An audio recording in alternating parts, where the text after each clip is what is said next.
emergency for the first time in about This is Jim, and Receiving this message. We are Ken Jennings and John Roderick. We speak to you from our present, which we can only assume is your distant past, the turbulent time that was the early 21st century.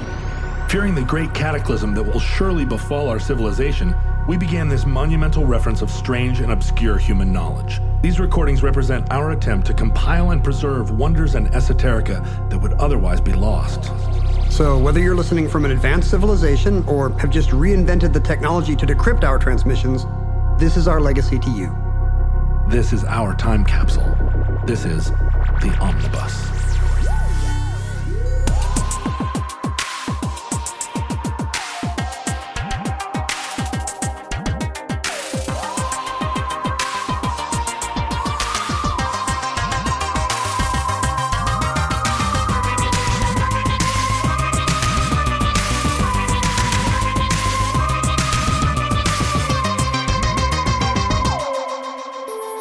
You have accessed entry 721.LK1420. Certificate number 14309. Lilith. Oh, hello, Lilith. Surprise. Yes, we're a little past that now, aren't we? Well, I know you're a Bible reader. Yeah. John, you get back to the hotel room after the rock show, you slide open the nightstand drawer, KGV waiting for me there. pull out the Gideon Bible. Book of Mormon, too, if it's a Marriott, weirdly. Yep. I've read plenty of snippets, plenty of life-affirming snippets from the Book of Mormon. What about the Bible? Do you start at the beginning? Do you feel like you know your Adam and Eve better than the rest of the Bible? No, I think you started it many times, but never quite got to the end. I've spent a lot more time with the Old Testament than I think maybe most young Americans. Because I'm one of those Old Testament guys. hipster. I was into the Bible. Yeah, I like the early before it was stuff. cool. I was into God before he got cool and chill and started healing people. But I went to Jesuit school for a few years, so I took quite a few Bible study courses that were, sort of critical thinking Bible as historical document type Jesuit. The Jesuits like to be the ones that surprise you with how radical they are. They want hot takes on the Bible. They do. The Bible's not enough on its own. So it's always fun to sit in a class with a man in his priestly vestments who's ready to debunk the Bible for you. Does he sit on his chair backwards? Yeah, and he's just like, let me tell you. But I enjoy it. Yeah, or have enjoyed it from that standpoint quite a bit. But I'm not anywhere near as Bible fluent as you are. Well, what can you tell me about Adam and Eve? What do you know about them? Well, they're not Adam and Steve. It's the first thing I'll tell you you about one them. thing about them. Yeah, that's all I know as well. Yeah, that's about it. No, I know their story. I know that they lived in a happy garden, and they were given all the beasts and the birds and the flowers and the trees, and then almost all the beasts and birds and flowers, nearly all the trees, except for the one tree that there's only one thing they were asked. One thing. You had one job, Adam and Eve. Don't eat the fruit of this tree, please. Reasons unclear. God is a jealous God. I don't know how big the garden is, but if the garden is sufficiently large and has a ton of trees, and you want that tree to go uneaten, maybe just don't even mention it. Don't put it in the garden in the first place. Even if it's in the garden. And also it's apples the best, so it feels a little churlish, but God does this kind of thing all the time. It's actually not apples, by the way. Genesis only says fruit. We think of it as an apple because, I don't know, what's the origin of that? I don't know. Could be star fruit. It could, what it should have been is peaches, the most sensual. Like peaches look like a furry Peaches butt. today are the most sensual fruit, but I wonder if the butt-like shape of the apple is why the apple gets chosen. I don't know. The plum looks like a butt too, and the peach looks way more like a butt than any other fruit. I mean, the banana has its own possibilities. Sure. Right? I mean, maybe more so for Eve. But or why Steve. didn't God say, like, don't eat beets? That would have been a lot easier. He knew they would. Well, they can't get the beets. So they're not yet tilling the ground by the sweat of their brow. Right. So how are you going to get out the beets? Right. True. I mean, the fruit comes down from trees. Does this mean there's no root vegetables in the garden? No potatoes. You would love it. But maybe the pigs root up the vegetables so that Adam and Eve don't have to. But then Beelzebub, there's got to be a better way. Our favorite antagonist, Satan. Our favorite antagonist. Satan arrives in the form of a serpent who tempts Eve with his serpentine, his wiles, his slitheriness, and his. And Eve, because she's a woman, let's be honest. That does seem to be the subtext of much of the tale. Has no power of resistance, is easily swayed by snake talk, and says... She's obviously a...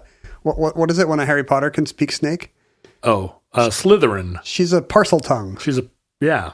Yeah, Eve's a Slytherin. It's canon that Eve's a Slytherin. She eats the apple. Now, God doesn't notice, weirdly. God's not paying attention or something. God's busy in another part of the universe. He's somewhere else. Perfecting beets. Even with his omniscience, doesn't pick up on the fact that Eve has eaten the apple. But the reason God didn't want, or the fruit, the reason God didn't want this to happen is that self-awareness would descend upon her as a result. One thing you haven't mentioned is that they're naked. Right. Well, sure. We all know they're naked. I mean, we're all naked. I mean, her hair is strategically placed clothes. in all children's Bibles. Right. But nakedness isn't the issue so much as shame. Nakedness is a metaphor. Yeah. Shame and pride and all the things that goeth before a fall. Now they're laid naked. And so she somehow tempts Adam into it, not because she's completely corrupted, but because the fruit was so good. She's like, baby, just try a fruit. And he's like, well, I know. I was told not to by God. I'm not going to eat that one. She's like, come on, baby. And then God notices this because they appear wearing leaves as garments. And God realizes that fashion is a sign of sin, moral sin. Which is 100% true. And then in reply, God throws them into the wilderness. Can you imagine? One garden violation and they lost the privilege. And we've also then lost the garden. We can't find it. It's somewhere in Mesopotamia, somewhere between the Tigris and Euphrates. We know it's still there because God appoints angels to guard it, to keep them from getting back in. Because if they did, they would eat from a different tree and live forever. It's like Wakanda. Yeah. God puts a hologram. It's hiding out. And then Adam and Eve have two sons.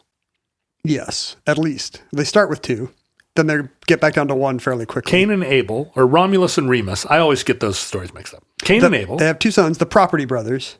And Cain and Abel marry women from a nearby village. And that's the point where the story gets a little garbled. Well, see, this is a fun thing about the Bible, which is that among believers, there's a spectrum of belief regarding its inerrancy. Right. The literality. Right. And, pretty much all Christians believe the Bible to be inerrant. But the question is, what does that mean? Does that mean it's infallible? Does that mean it just generally won't lead you astray because its principles are inspired in a general way? Or does that mean it's an absolute literal authority, even on matters unrelated to theology? Like, can we treat it as a authority on history, for example? Right. A law text. Yes. Or psychology, or cuisine, or fashion made out of fig leaves. And that's particularly problematic in the story of Adam and Eve, which it raises certain historical problems if it's treated as the actual origin of human life on Earth. Yeah. Adam lives to be 1,000? Yeah, 800 or 900, something like that. Methuselah is the old one, right? He's 900 years old. He's mid-900s, but Adam's not too far off. There were a lot of people living 800 years at this point. I guess probably all the exercise they were getting digging beets. Interesting. Now that they had to work for a living. You know what it was? They didn't have so many free radicals and betas. Right. There were no betas to block. Right. Because they hadn't gotten through the atmosphere yet. So now, within the Christian cosmology, there are literalists across a lot of denominations. I don't think of Methodists as having many biblical literalists, but certainly there are evangelicals that are literalists. There are, like, does Opus Dei take the Bible as the literal word of God? Yes, it's less common in Catholicism in general, and more common among American evangelical Christians to be so strictly accurate to the Bible that you are forced to think of this as a literal story. There were two naked people in a garden about 6,000 years ago, and that's how life on earth happened. Even though the story really just cries out to be read not literally. And within Mormonism, what is the take? A little bit complicated. Mormons are not all hung up on the inerrancy of the Bible because they have got their own fanfic. They have a whole other Bible to be inerrant? They've got a backup Bible.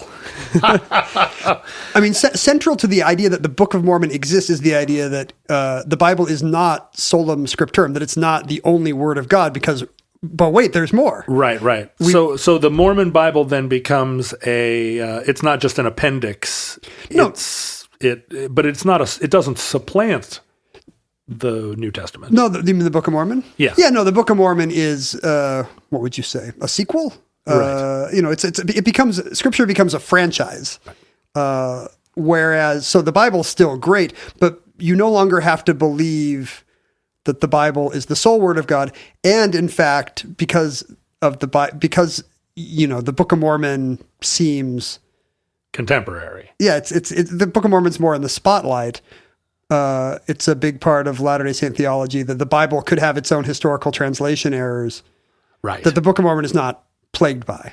God is not so wrapped up in the Bible. It's not his one-hit wonder. Right, I see. So for whatever reason, he allowed metaphor and a vast game of telephone over the centuries with the Bible. Well, the Book of Mormon is written in a kind of bebop slang too, right? It's like Scooby-Doo-dah, Sabba-doo-doo-doo. Yeah, there's a lot of scatting. 19th century, like... It is absolutely not. It's written... 23 skidoo. It is written in what seems to be a 19th century... version of... a pastiche of Jacobean English from the King James Bible. Right. Maybe to a fault. But the literality of the Bible has been is a theological problem that Mormonism attempts to solve with this idea that if there's issues, there could be translation issues, because any number of atheists from the Middle Ages on down have tried to debunk the Bible by pointing out inconsistencies within it.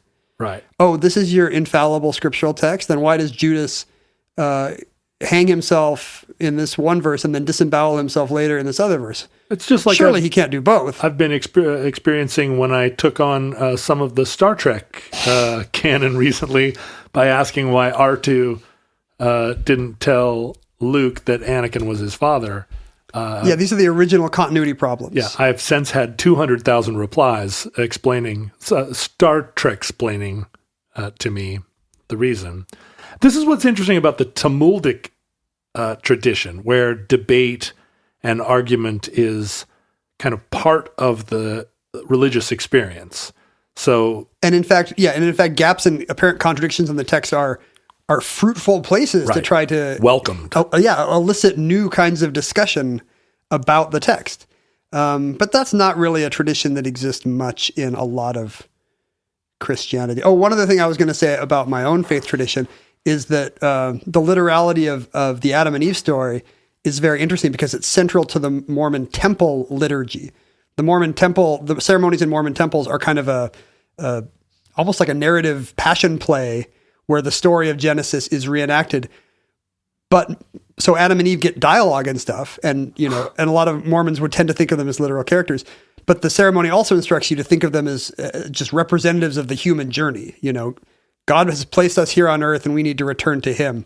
And so that's funny because in most Christianity, right, those characters have been Adam and Eve are not. They don't have much to say. No, it's centered on the Virgin and the Christ child, and it's relocated to Adam and Eve fell and sinned, and that's pretty much where their story stops being relevant. When you think of them, they're naked and very sensual. It seems weird to centralize them in the Mormon liturgy because it's it's a pretty hot scene.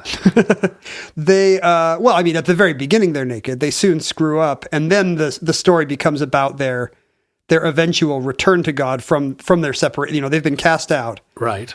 And they must return to God through his own grace, through Christ's sacrifice and gospel. Right. There's a lot of retroactive sacrifice happening there. Yes. So it becomes a journey that represents all of us. So right. So in Mormon thought, I feel represented. So in Mormon, yeah, exactly. The representation matters. I like to look up on screen and see two naked people in a garden and think, that's me. That's my story. I have that right here on my phone if you want. I was watching it earlier. You probably have that in your backyard. Two naked people in a garden. Those are my search terms. So there's a tension in Mormonism between seeing them as literal characters and seeing them as what they clearly appear to be in the story, which is a kind of a symbol of, faithlessness. Yeah. Or curiosity. Falling away from innocence, joining. If God created the world, why is it like this? That's what the Adam and Eve story intends to demonstrate. Something had to have gone wrong at some point. Here's a story where we'll use a tree as the metaphor for that. Well, and part of it is God is inscrutable. Why? Why is it necessary that God be inscrutable? And God wouldn't need to be inscrutable if you had just obeyed. And it's trying to contextualize that. I think the fact that we are naturally disobedient at some level. I mean, not you're lawful evil, but someone like me who's chaotic good, naturally disobedient. And here's why we don't understand God. Something went. Here's the secret origin. Here's Strange Human Adventures issue number 1, where we find out why this all happened. From now on, every time you can't understand why your child fell down a well, we have a story. And these apparent contradictions that have caused so much tension between believers and non-believers in the Bible, if you were going to insist on its infallibility. Infallibility? You're turning into me. How many extra syllables are you going to put into these My words? pronunciation is completely infallible, and we all know it. The story of Genesis kind of seems to have its own little inconsistencies. As I'm sure you're aware, John, in Genesis 1:27... The acute listeners will recognize Ken is paging through his Bible, but let me tell you that he does it every episode. He keeps his Bible right at his elbow. But we're talking about Polaroid cameras. Whenever I'm talking, he is scanning his Bible just to try and keep my voice out of his head. I'm trying to keep virtuous thoughts, no matter what kind of depraved stuff you're talking about. In Genesis chapter 1, God's creating everything. He makes the sun and the moon. He makes animals. He makes plants. And then in 127, so God created humankind in his image. In the image of God, he created them. Male and female, he created them. Then later... Wait a minute. What about the rib and all? And that's what I'm telling you. Okay. Later in chapter 2, after God has already created women and men in verse 18, then God says, "It is not good that man shall be alone. I will make him a helper as his partner." This is kind of funny. So out of the ground, the Lord God formed every animal of the field and every bird of the air and brought them to the man to see what he would call them. And whatever the man called every living creature, that was his name. The man gave names to all cattle, apparently individual names. Beth, Jonas. Bossy. And to the birds of the air, and to every animal of the field. But for the man, there was not found a helper as his partner. Oh, he needs a helper. So man's alone and needs a helper, and God gives him every animal. And Adam's like, no. No, I don't need another horse. That's a cow, and no. No, that's another cow, and still no. Shmoo. I said shmoo. So the Lord God caused a deep sleep to fall upon the man, and he slept. And then he took one of his ribs and closed up its place with flesh. And the rib that the Lord God had taken from the man, he made into a woman and brought her to the man.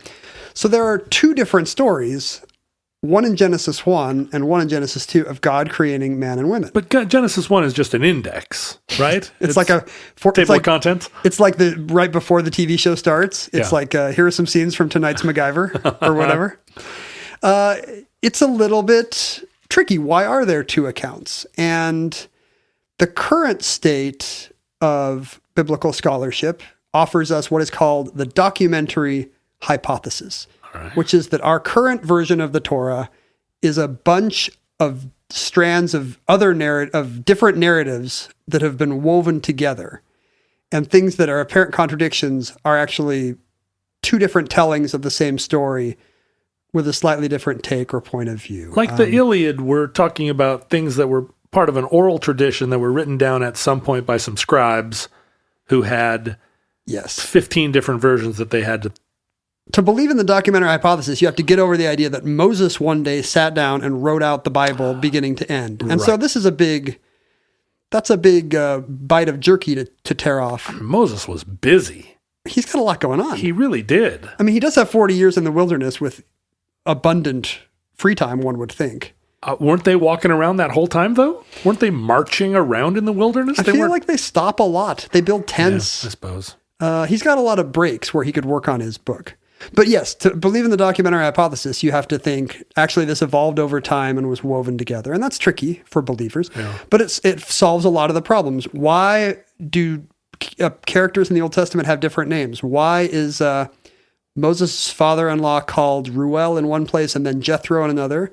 Why does he get the Ten Commandments on Mount Sinai in one place and Horeb in the other? Well, now this doesn't... Why do his people take the land from the Canaanites in one case and then the Amorites in a different place? This doesn't solve a lot of questions because even the most basic copywriting or just document editing... You would try to get the guy's name right. Yeah, you go back through and read it through once and go, oh, you know what? I tell this same story a couple of different places and I should at least sync them up. But probably I should just get rid of these other versions and just tell it once. Presumably it's out of respect for the original sources, I guess? Because by the time the sources were being collected by the scribes, they already had taken on... They have the imprimatur of holy scripture.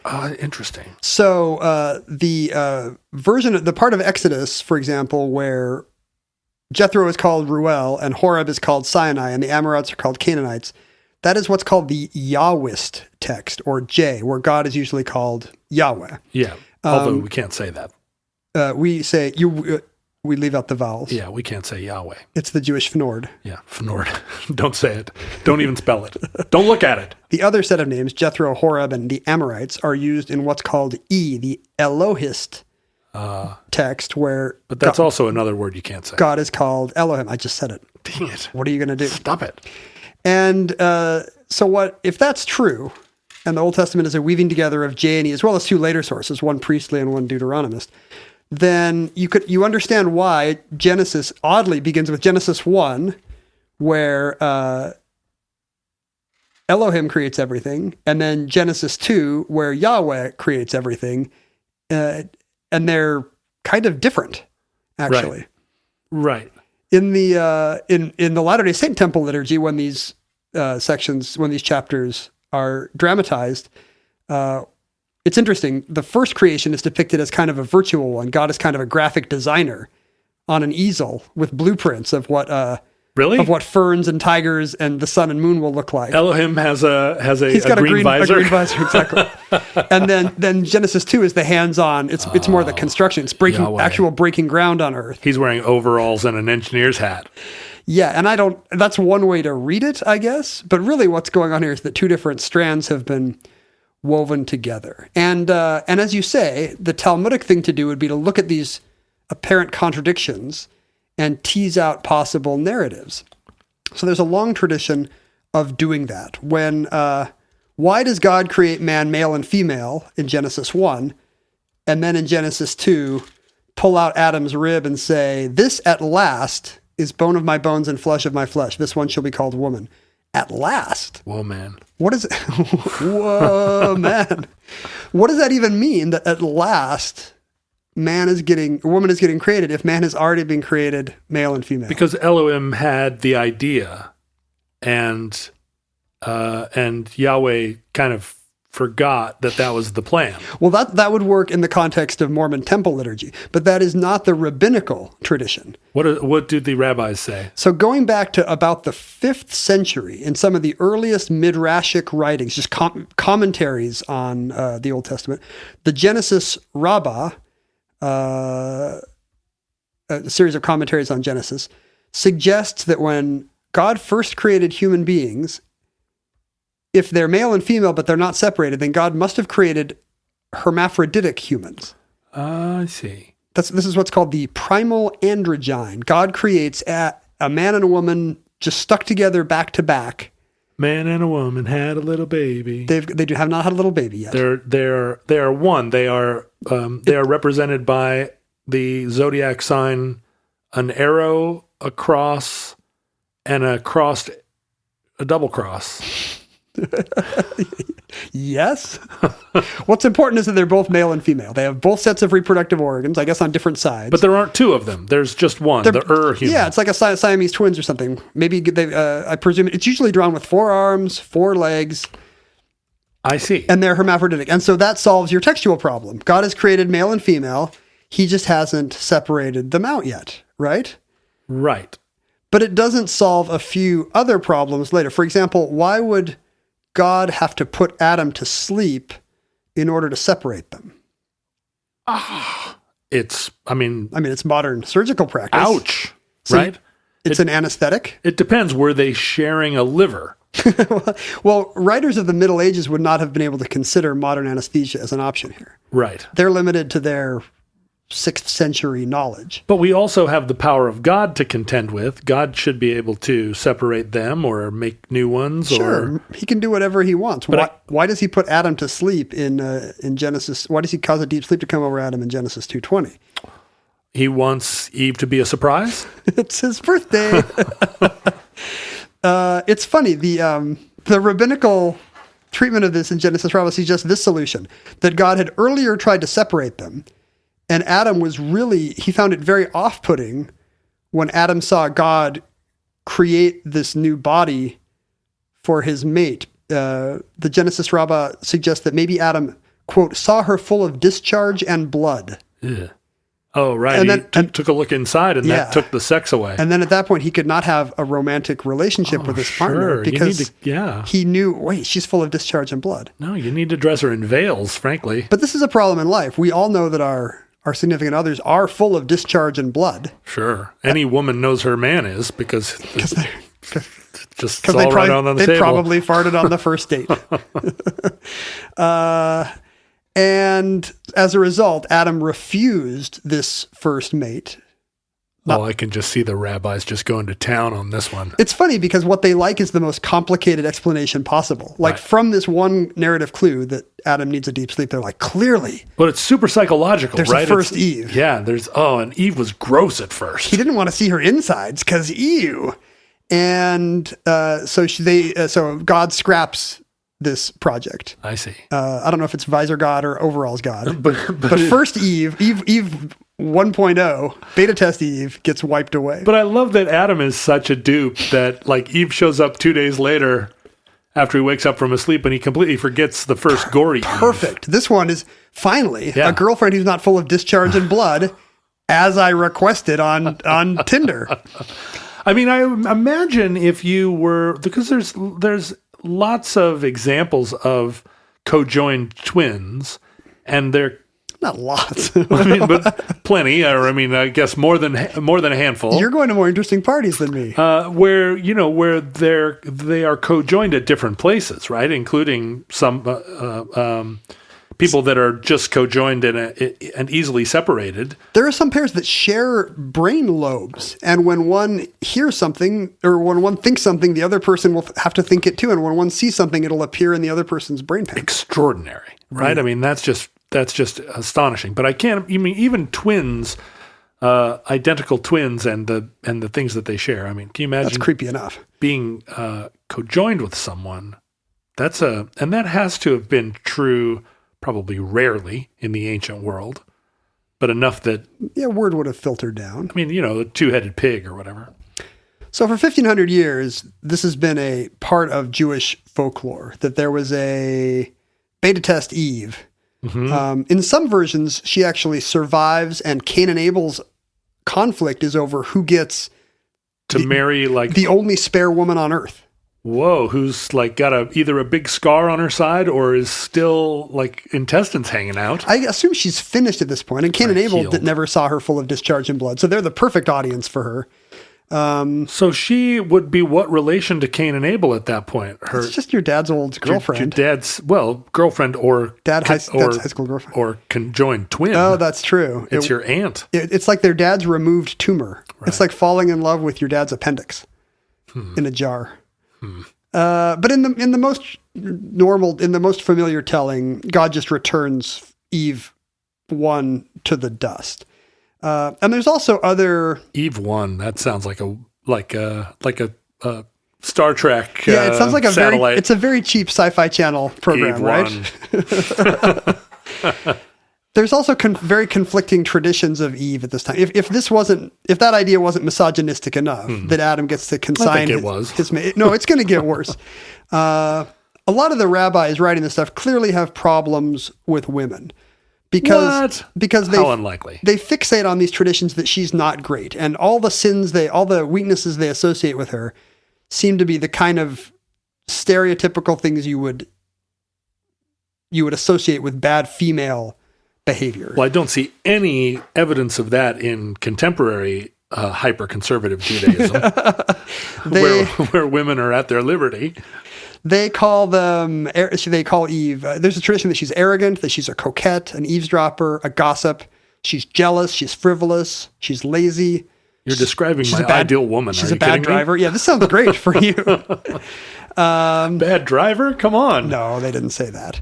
But the tradition was to associate all the awful things that guys sit around and say about women to the first woman. Oh, Eve 1. And then to make her kind of a seductress based on, I guess, 3:16, your desire shall be to this woman. So she's also kind of a temptress who leaves Adam astray. And that's in the text too, with the fruit. I mean, like I'm saying, all of these things, you have no complaints yet. Yeah. I mean, they're features, not bugs. There's even one early version of the story that ends, and this is going to be an unpleasant mental picture, with Eve actually having intimate relations with the serpent. We're into hentai now. Exactly. And this is surprisingly prevalent in medieval Jewish writing, this idea that Eve is kind of awful. But not doing it in order to produce half human, half serpent offspring, but just because she's become carnal. Yeah, I guess she's super carnal and she sees something shaped like a snake.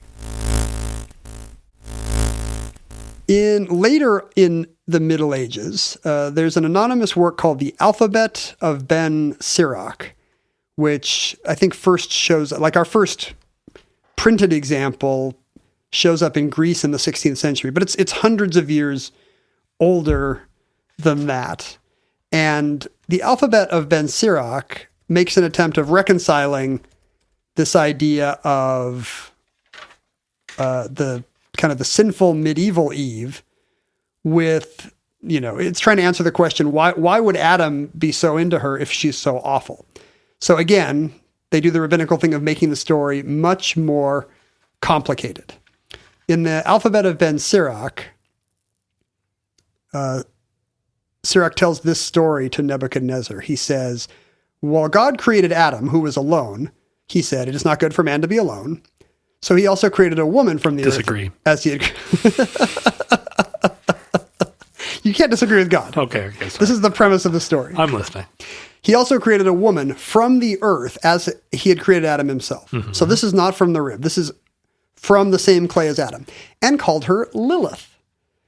Adam and Lilith immediately began to fight. What, Fraser's girlfriend? Yes. She is the ultimate, I think. I think that name is not a coincidence. Because this Lilith is kind of a witchy woman. As we will see, the name Lilith actually predates this story, but this Genesis secret origin for her is new. But here's what they're fighting about. She said, I will not lie below. And he said, I will not lie beneath you, but only on top. For you are fit only to be in the bottom position, while I am to be the superior one. God has been listening in. I've had this conversation so many times. I will not be below. I will not be below. So here it seems like it might be metaphorical, but I think most readings of the story, this is actually literally who gets to be in which position. Right. And Lilith naughtily thinks she should be on top. Well, I kind of agree. Lilith responded, see, if you were in this story... Human existence would be so much easier if I had been Adam. Been like, hey, you know what, man? That's cool. That's cool. Lilith responded, "We are equal to each other in as much as we were both created from the earth." She's got a pretty good case. Hear, hear. They're both made from the same clay. Why should Adam... Made by the same God. Exactly. But they would not listen to one another. When Lilith saw this, she pronounced the ineffable name and flew away into the air. What is the ineffable name? She said a magic word. How do I learn the ineffable name? We will announce it at the end of the show. I want to fly away into the air sometimes. It's Fenord. Adam stood in prayer before his creator. Sovereign of the universe, he said. I guess God's got a fancy title in this version. I know a new thing I'm going to require my daughter to call me. The woman you gave me has run away. He's so helpless. He doesn't do anything. He immediately is like, Uncle Owen. At once, the Holy One, blessed be he, sent these 3 angels to bring her back. Now, is this Talmudic tradition we're reading now, or is this straight out of Nebuchadnezzar? This is the alphabet of Ben Sirach, which is it's a midrash. It's a commentary on the Bible. The question is, how are we supposed to read this? So this isn't a biblical text. This is Ben Sirach describing his impressions. This is anonymous fanfic. Right, I get it. Okay. This is Adam Lilith /fic. Okay. And there's clues in the alphabet of Ben Sirach that we're not supposed to take it as straight Bible commentary. Like many scholars believe it should be taken as satire. It's got fart jokes, for example. It does feel a little bit like a Shakespeare comedy here. It's got masturbation and incest, and that's not unusual for the Old Testament. I mean, that would be a note in its favor. But the tone seems to be satirical. Right, I see. And the question is, what's the point of this satirical story? Are we poking fun at the woman, Lilith? Or is actually Adam the butt of the joke here? Adam feels very cuckoldy here. He's useless. He gets told what's what by his partner, and then she walks off, and he just has to tattle to God. Right. He's in no position to dominate Lilith. God tells Adam, hey, if she agrees to come back, it's fine, but if not, she must permit 100 of her children to die every day. Lilith wanders west to the Red Sea. Wow. And the angels say, well, we're going to drown you here, because she refuses to go back to Adam.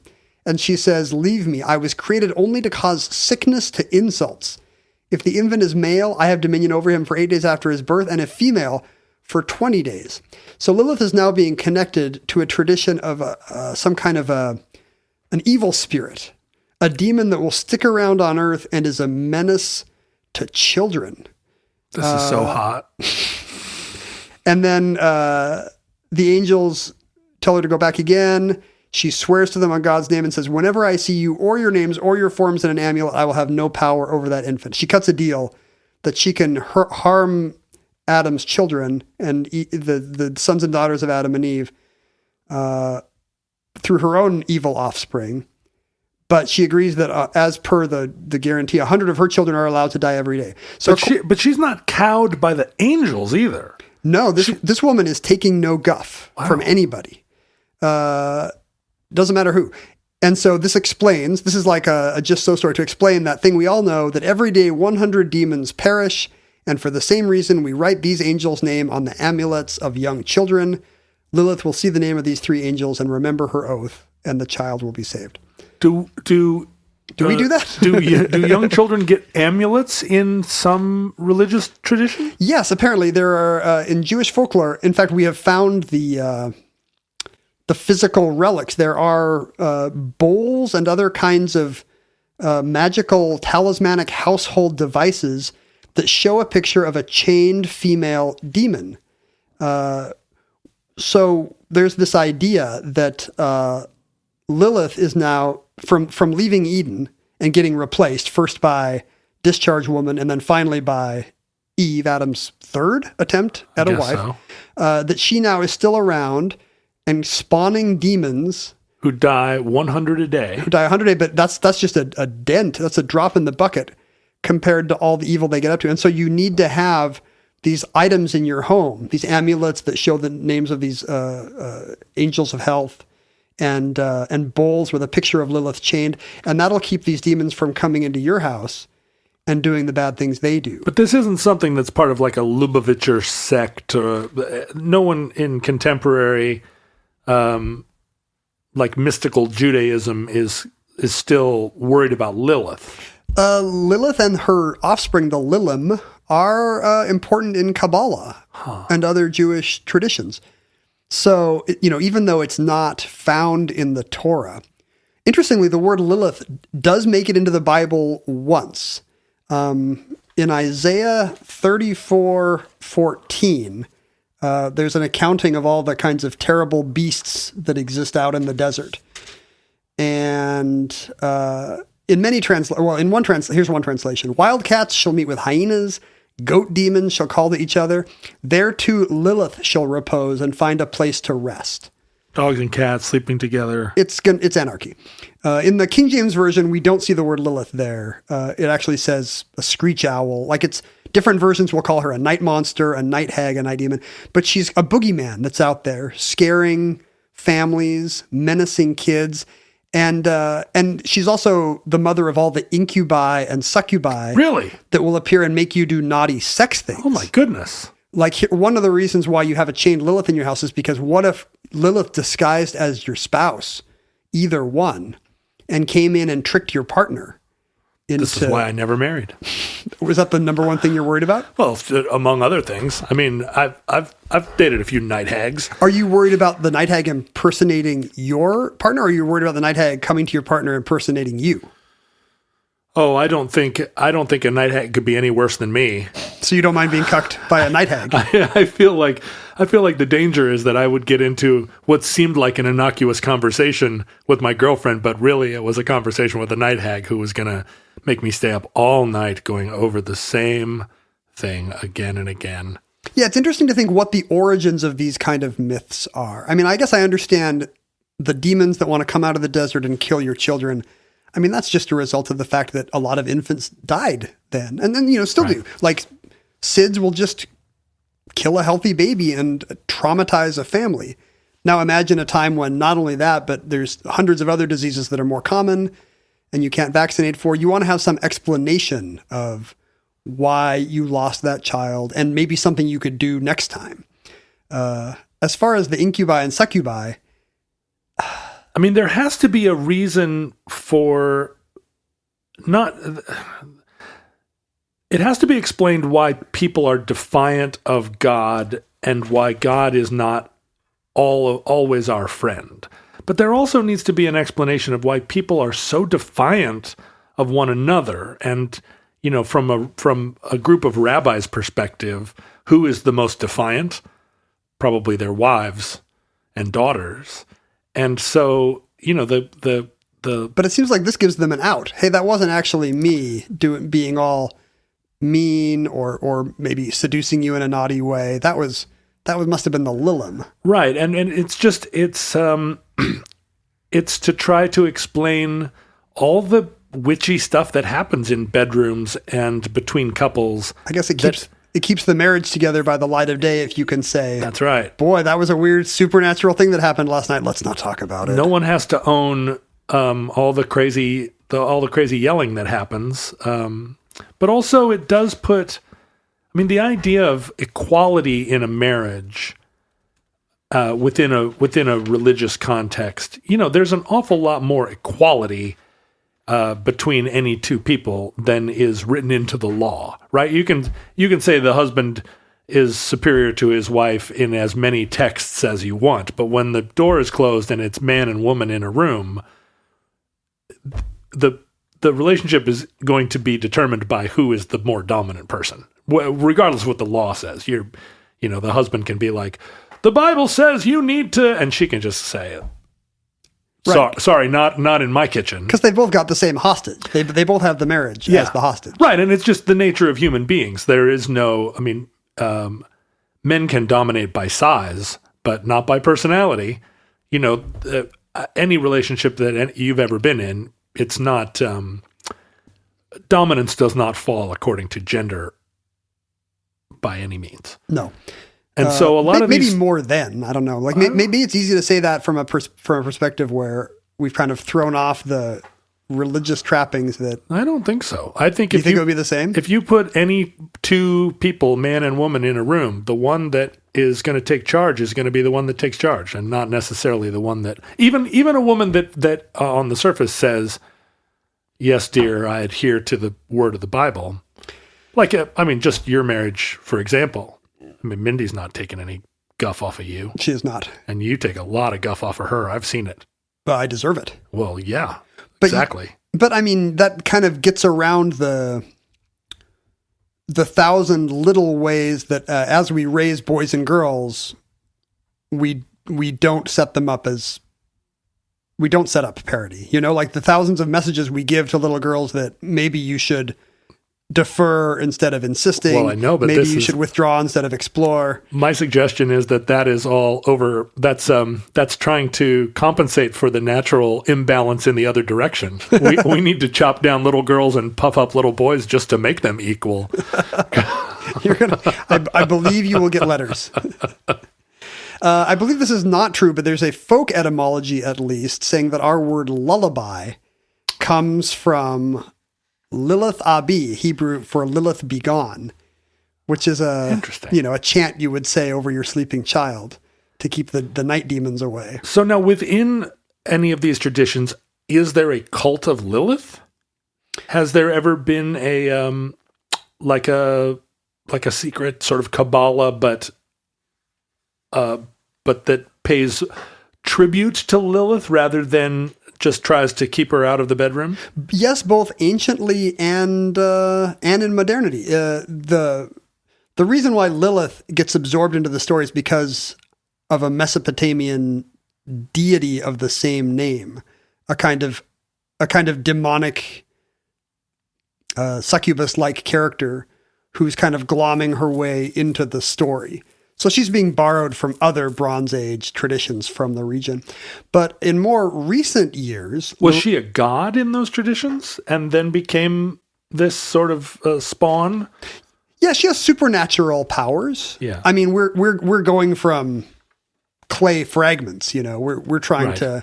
But Adam in a biblical tradition doesn't have magic, right? Adam cannot levitate a orb. He named a bunch of cows. Yeah. That's pretty good. Yeah.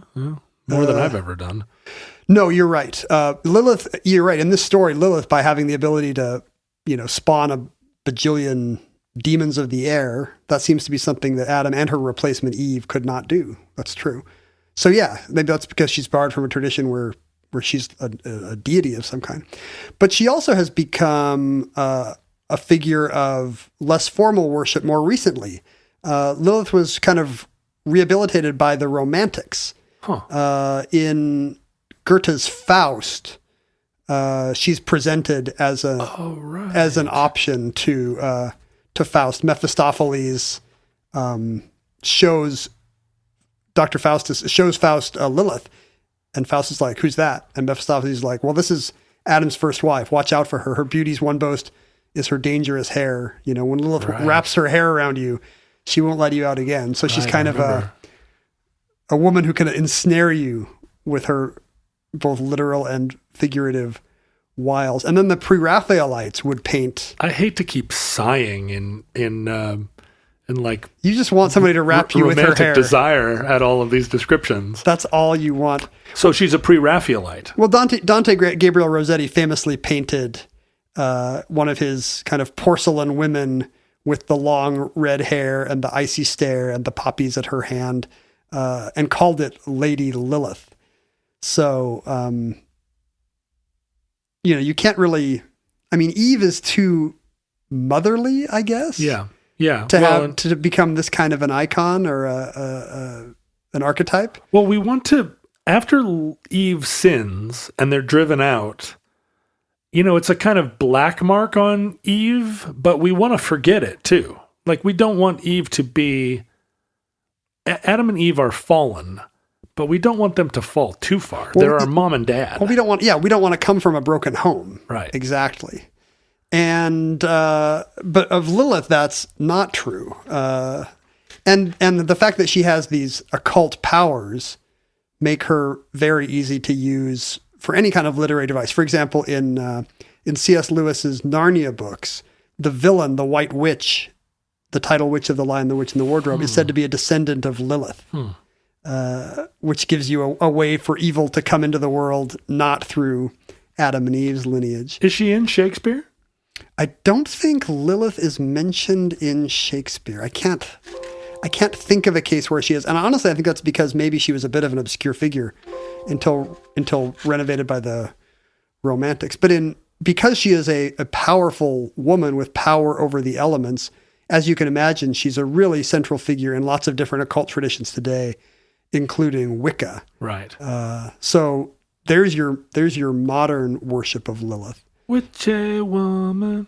And it turns into, speaking of popular music, it inspires the mid-90s creation of Lilith Fair, the music festival, where in Canadian folk singer Sarah McLachlan got tired of being the token woman on all these bills and thought, wouldn't it be nice if a music festival could pass the Bechdel test? Right. If you could actually have multiple women on the set list or on the bill.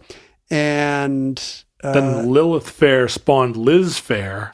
Yes, Liz Fair emerged fully formed. Who spawned Ren Fair. From Lilith Fair's, from Sarah McLachlan's head.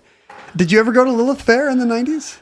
I had tickets to, I think, Lilith Fair 2, and I couldn't get anybody to give me a ride.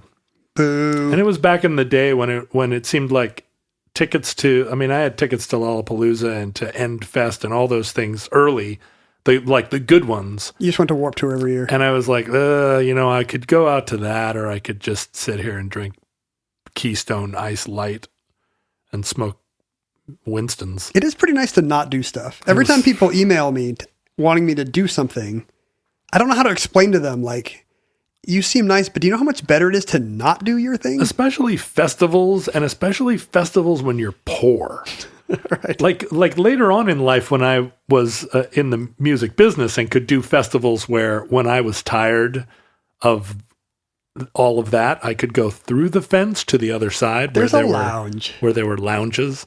And coolers. But to be stuck out there in a sun-baked field that smells like a portable toilet, ugh, I never wanted to do it. My Lilith Fair story is also a poverty story, but it kind of involves the ideal of feminine power that caused the festival to be named after Lilith from the Midrash. I went with my sister, I think, had gotten us tickets. Yeah. Which year? Fair. I think the second or third year. It was the Paula Cole, Joan Osborne, right. Maybe Liz Fair. It's exactly the peak, yeah. The bill you're picturing.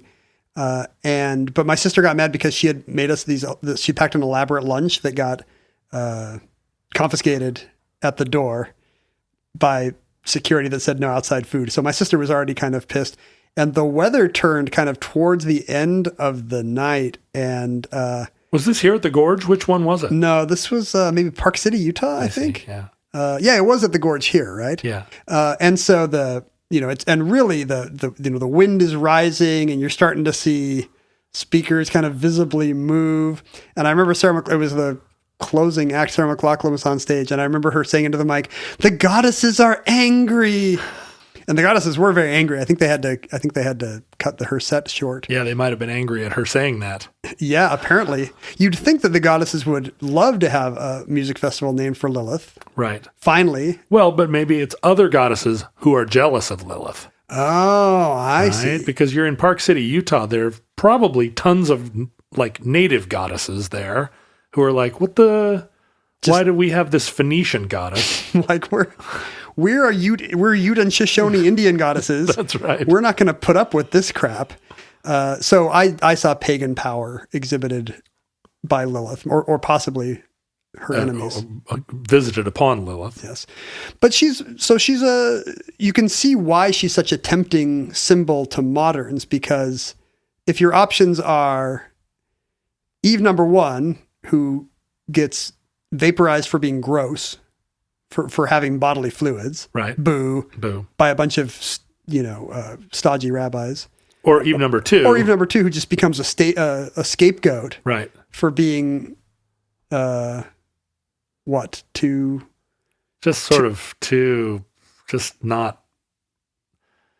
for being disobedient. Yeah, but just not doing what she's told by a patriarchal God. Oh no, by being cucked. She's just cucked by the snake. Or Adam is, right? I mean, the snake seduces her. It's really a seduction. So she's unfaithful, Yeah. is what Eve 2 is. And then that becomes associated with her own sexuality. That gets held against her. But proto-Eve, Lilith, at least in this telling, Lilith does not come from Adam's side, so No. she's not an appendage. she's equal to him and refuses to be dominated They're both by made him. from the same clay. She immediately walks away when she tries to get forced by the patriarchy to do stuff she's not comfortable with. Defies the angels right to their face, and then eventually gets sort of cursed with this demonic status. Superhuman powers. Right. So she, for speaking truth to power, she actually lives forever. The thing is, if you look around a room and can't pick out who the demon is you. And she probably isn't even, she's probably not, she doesn't think of herself as a demon, right? She thinks she's doing a good job. Just like everybody thinks they're doing a good job. Well, even in the Midrash written by a bunch of misogynistic rabbis, she really comes off very sympathetically. Yeah. Like you feel for her. All she wanted was to be on top, and as a result, she gets punished forever. I think probably, the rabbis that were writing that stuff went home and ran it by their wives. So it had to be, the story had to Can we try the reverse rabbi tonight? pass a little mustard there. And that concludes Lilith. Entry 721.LK1420. Certificate number 14309 in the omnibus. Futurelings, in the unlikely event that social media still exists in your era, Facebook, Twitter, and Instagram are archived at Omnibus Project. I'm almost 100% sure that Lilith is the primary god of the future, and all other gods seem like demigods. I guess this is very risky then if we're speaking to future Lilith worshippers and we're explaining our half-baked understanding of her powers. Yeah, but who knows whether we are the Talmudic scholars and the future the future only became aware of Lilith and her encompassing power through our midwifery. I mean, this is the omnibus is kind of a midrash on human culture. Right. I mean, we're not going to look everything up. We're just going to say, well, you got to blame the Industrial Revolution for that one. Sure, we put all of the stories together. We don't bother really editing out the contradictions. And because that would be too much trouble. In the end, it's a document that will be interpreted. You're giving I'm giving the Elohist text, right, or E, and you're giving the Johnist text, or J, Yahwehist or Johannes, and they get weaved together. Right. The future Clarence Clemenses will have to sit up upon their mighty thrones and figure out what the heck we were saying this whole time. Be excellent to each other. You can find Ken's Apocrypha at Ken Jennings, and my own Pseudepigraphic, that's right. My Gospel of Judas at John Roderick, my Gospel of Mary Magdalene. I'm also on Instagram, where you can see a lot of photos of me taken by various Mary Magdalenes. Mary Magdalene. You can email us at theomnibusproject@gmail.com if you would like to discourse on all of the ways that my speculative history of gender is incorrect for a variety of reasons. Just address that email to Ken at theomnibusproject@gmail.com. If you send it to the patriarchy at omnibusproject.com, John sees those. If you want to talk to other people about how wrong I am, or misguided, or potentially destructive my ideas are, problematic. That's the word I was looking for. Go to the Futurelings group on Facebook and try out your theory and see how it's received by the group. Even if you don't have a theory, just cancel John. Just cancel me. You don't have to replace it with anything. Go for it. Do your best. Just tear it down. Take your best shot. I think the Futurelings will rally to my sword, rally to my flag. But over on Reddit or Discord, who knows what they'll do? I sure won't, because I never go there. Try it out. If you want to mail us copies of your own Apocrypha at P.O. Box 55744, Shoreline, Washington 98155, Ken will compile them into our new scripture, the Book of Lilith. the book of Addenda. That's right. We actually have our own omnibus fan fiction now that we are writing ourselves. We do. One bonus episode a month for our kind and generous Patreon donors. Every month, we put out an episode of Addenda where we take your thoughts into consideration, sort of. I take it into consideration. Ken just tries to refute you. And you can listen to that Addenda episode if you support the show at patreon.com/omnibusproject.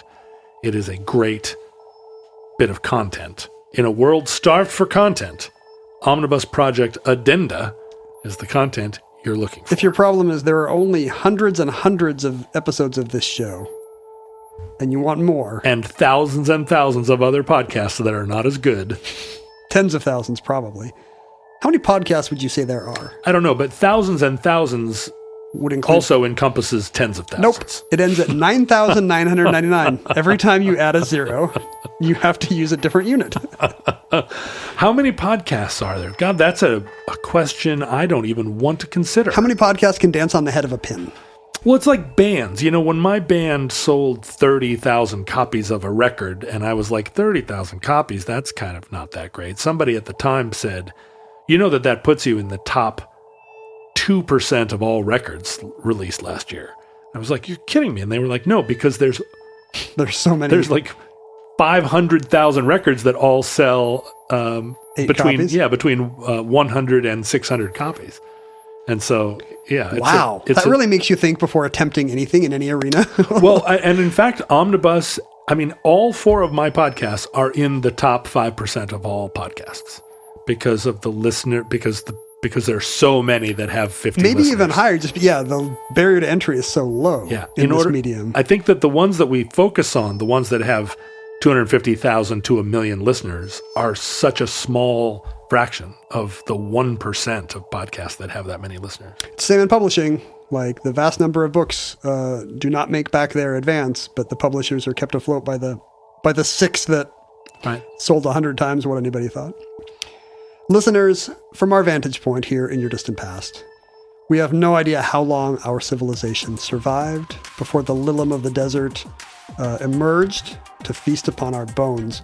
We hope and pray that catastrophe may never come, but if the worst comes soon, this recording, like all our recordings, may be our final word. But if Providence allows, we hope to be back with you soon for another entry in the Omnibus.